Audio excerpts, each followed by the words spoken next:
Monsieur le Président, chers collègues, je vais intervenir brièvement de mon banc, mais je souhaitais quand même dire quelques mots sur le texte qui nous est proposé aujourd'hui. Si évidemment nous soutiendrons ce projet technique, il est cependant une nouvelle fois l'occasion de critiquer la politique de ressources humaines menée par ce gouvernement à la défense. Selon la presse, les effectifs de la défense belge seraient déjà passés en dessous du seuil des 25 000 militaires prévus par la vision stratégique.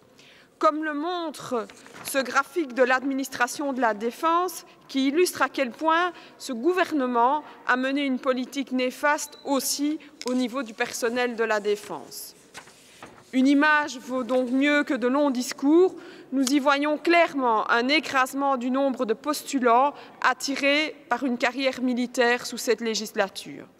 Aujourd'hui, vous vous en mordez déjà les doigts, mais il est peut-être déjà trop tard, tant les atteintes au statut militaire ont été fortes durant ces dernières années.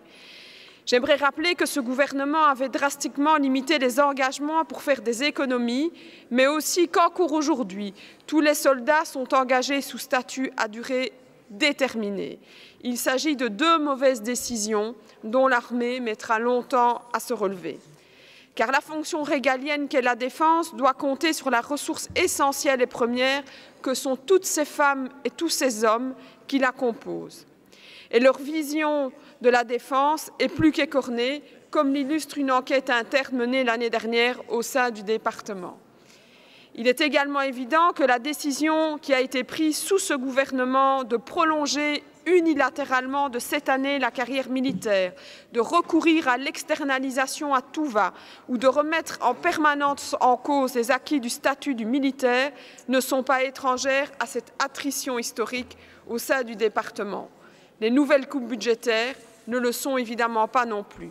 Cette loi, et surtout ce graphique, illustre une nouvelle fois que les critiques de mon groupe étaient largement justifiées, et ce, depuis le premier jour. Et j'en profite pour souhaiter bonne chance à M. Renders s'il obtient la confiance mardi. Merci, Monsieur le Président. Merci, Madame Fernandez.